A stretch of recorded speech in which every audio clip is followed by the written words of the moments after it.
ఏనుగు మందుతో వచ్చి కూడే మొత్తం నాశనం చేసేస్తుందమ్మా. అయ్యగారే కాపాడాలమ్మా. భయపడకండి, ఆయన దాన్ని మదమర్చడానికే వెళ్లారు.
మా ఏమిటిది ఇంకా చేప తోముతున్నా ఉన్నావు? అవతల అల్లుడు గారు వాళ్ళు వచ్చే టైం అయింది.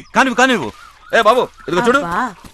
మీరు కంగారు పడకండి, అమ్మాయి గారు అల్లుడు గారు వచ్చేసరికి అన్నీ సిద్ధంగా ఉంటాయి.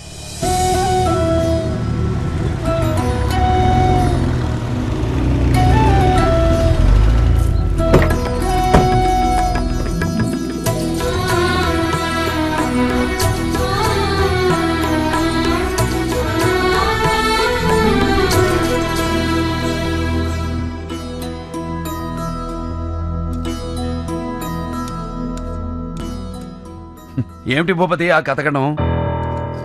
10 మంది తినే ఏటపోతుని మీ నాన్నగారు మా నాన్నగారు ఇద్దరే తినేసేవారు. అయినా ఇంటల్లుడు ఉండి నువ్వే ఇలా మొహమాట పడితే ఇక వెళ్ళేం తింటారు? అవునరా భూపతి, ఆ రోజుల్లో రాయుడు గారి నాన్నగారు మీ నాన్న కలిస్తే విందు భోజనాలే. ఆ భోగమంతా మా బావగారితోనే పోయిందనుకున్నాం. కానీ మా మేనల్లుడి చలవ వల్ల ఈ వైభోగం అంతా మళ్లీ చూస్తున్నాం. బాలేవాడి అయ్యా, మీ వాడికి ఆస్తులు లేకపోయినా వారి తండ్రి గారు ఇచ్చిన మాటకు విలువ ఇచ్చి పిలిచి మరీ చెల్లెలిచ్చి పెళ్లి చేశారంటే వారసుడుగా అది వారి గొప్పతనం. వెంకట్రావు గారు, వారసత్వం అంటే పెద్దలిచ్చిన ఆస్తులను అనుభవించడం కాదు, వారి మాటకు విలువిచ్చి వారి పరువు ప్రతిష్టల్ని నిలబెట్టడం వారసుడి ధర్మం. చూసావా, అది రాయుడు గారు అంటే. అంతేనాయా, వెనకాల ఆస్తులు లేనోడు ఏం మాట్లాడినా చల్లదులే. రాజారావు గారు, ఏమిటా మాట? ఎప్పుడైతే భూపతి ఈ ఇంటి అల్లుడని మా నాన్నగారు మాటిచ్చారో అప్పుడే రుద్రమనేని వంశ గౌరవ ప్రతిష్టలకు ఆస్తి అంతస్తులకు భూపతి వారసుడు. అయినా తరతరాలుగా ఈ పరంపరలో విలువ మాటకే గాని ఆస్తులకు ఆడంబరాలకు కాదు. అయ్యా నా ఉద్దేశం. మీ ఉద్దేశం ఏమైనా ఇలాంటి మాటలు ఇక మీద నాకు వినిపించకూడదు.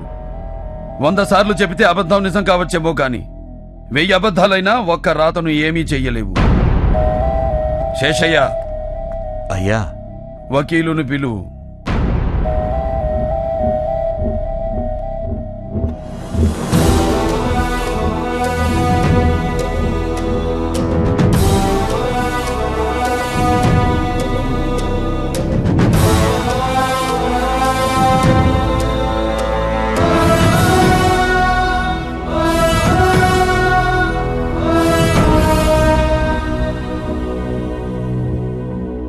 వకీలు గారు, అయ్యా నేను చెప్పేది అక్షరం పొల్లు పోకుండా విల్లు రాయండి. రత్నగిరి సంస్థానాధీశులు మా రుద్రమనేని వంశం మూల పురుషులు రుద్రమనేని పాపారాయుడు గారి నుండి మొదలుకొని ఆయన కుమారుడు రామరాయుడు గారు, ఆయన కుమారుడు గణపతి రాయుడు గారు, ఆయన కుమారుడైన మా హయాం వరకు వివిధ సందర్భాల్లో జరిపిన దాన ధర్మాల అనంతరం మిగిలిన జమీ ఆస్తులు 1000 ఎకరాల మాగాణి, అందులో సగం నా తోడపుట్టిన నా చెల్లెలు జగదాంబకు పసుపు కుంకుమలుగా ఇస్తున్నాను.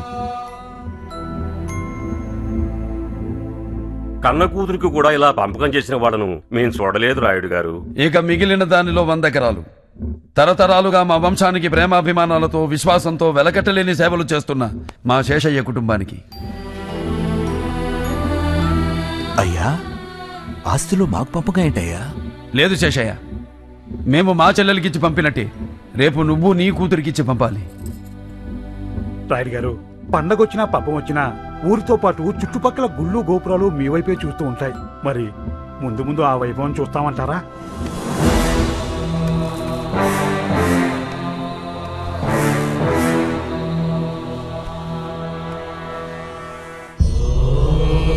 వకీల్ గారు, అయ్యా, ఇక మిగిలిన దానిలో సగం మా కులదైవం శ్రీ లక్ష్మీ నరసింహస్వామి వారికి ధూపదీప నైవేద్యం నిమిత్తం కైంకర్యం చేస్తున్నాం.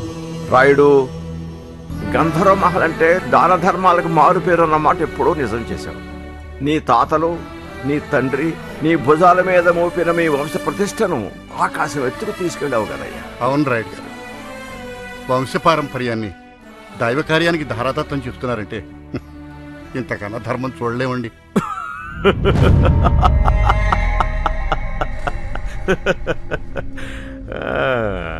ఏంటలా చూస్తున్నారు?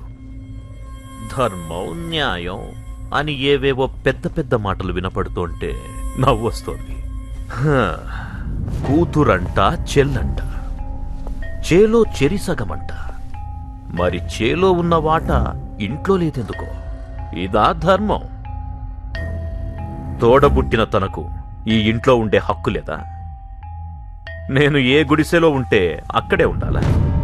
ఇదా న్యాయం? రే భూపతి, ఇంతిచ్చా కూడా ఏంటిరా మాటలు? మతుంటే మాట్లాడుతున్నావా? శేషయ్య, జగదాంబ భూపతి ఇక్కడే ఉంటారు. ఏర్పాట్లు చూడు. ఇల్లరికమా? చచ్చా, అలా ఎందుకు అనుకుంటున్నావు భూపతి? నేను కాదు, ఊరనుకుంటుంది. ఫణీంద్ర భూపతికి గతి లేక గంధర్వ మహల్లో అడుక్కు తింటున్నాడంటారు. తప్పు బాబు, మీరలా మాట్లాడకూడదు. ఆస్తి పంచగానే ఊడిగం చేసేవాడికి కూడా నోరు లెగుస్తోంది. అయినా నేనేమైనా నా కోసం అడిగానా? పెద్ద మనిషి, ఏమిటయ్యా ఇతను మాట్లాడేది? రాయుడు గారి మహల్ని బట్టలు కొట్టి పట్టుకెళ్దాం అనుకుంటున్నాడా? అడుగుతున్నాడుగా, చెప్పరా. ఇందులో చెప్పేదే ఉంది. ఇంటి మధ్యలో గోడ కట్టి ఎవరి వాటాల్లో వాళ్ళుంటే సరిపోతుంది. తప్పు తప్పు భూపతి, నువ్వు మాట్లాడేది తప్పు.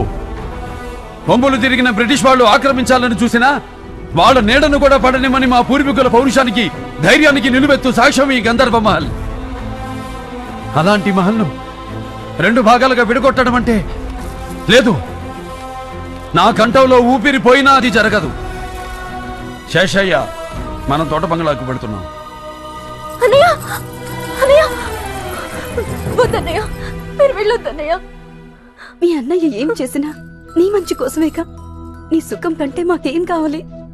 నువ్వేంటి ఆడపడుచువి. ఇక్కడ నువ్వుంటే ఒకటి, మేముంటే ఒకటా చెప్పు. మీరు వెళ్తే నా మీద ఒట్టే అన్నయ్య. తప్పమ్మా. ఏమిటిది? నీ పాదాలు కందిపోతాయని చిన్నప్పటి నుంచి ఎత్తుకుని ఈ గుండెల మీద పెంచానమ్మా నేను. నీ నడక కూడా నా కాళ్ళతో నడిచానని ఈ మహల్ నా మీద అలిగినట్టుందమ్మా. అందుకే వెళ్ళిపోమంటుంది. అయినా నేనెక్కడికి వెళ్తానమ్మా? నువ్వు పిలిస్తే కళ్ళు మూసి తెరిచేలోపు నీ ముందుంటాను. వస్తానమ్మా.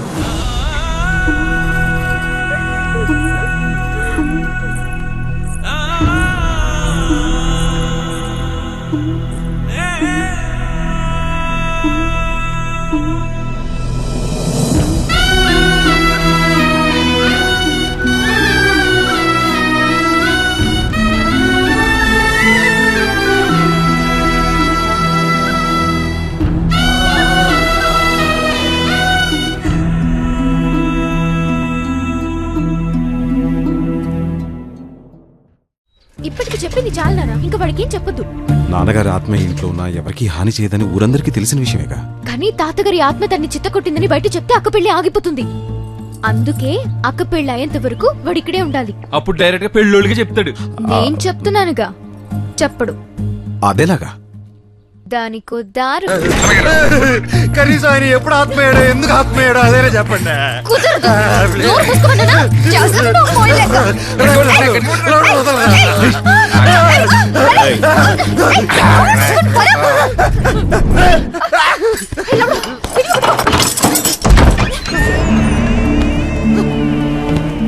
నాకు ఇప్పుడు అర్థమైంది. తల్లి గదిలో పెట్టి తానే చెప్పేస్తున్నారు. ప్లీజ్. ఇక్కడే ఉన్నాం కదా.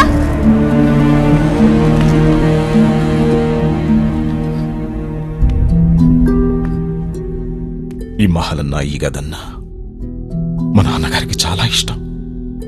ప్రతి వస్తువుని ప్రాణంలా చూసుకునేవారు.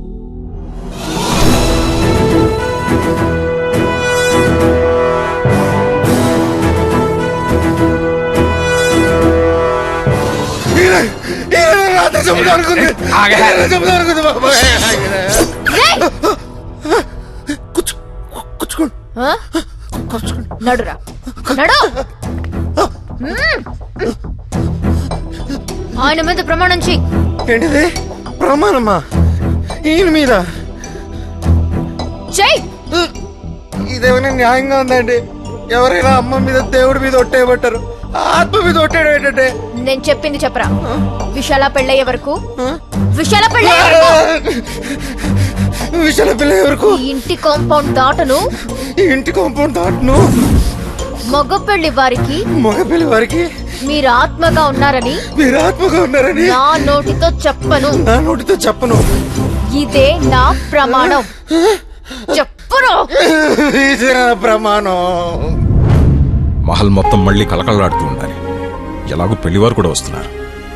ఆ ఏర్పాట్లన్నీ చూసుకో. మనుషులు నేను పురమాయిస్తాను కదండి. ఏ అక్కర్లేదు. ఇంటి పనులు పెళ్లి పనులు అన్ని వీడే చూస్తాడు. మరి నేనేం చేయనండి? వీడిని జాగ్రత్తగా చూసుకో. చూసుకుంటానండి.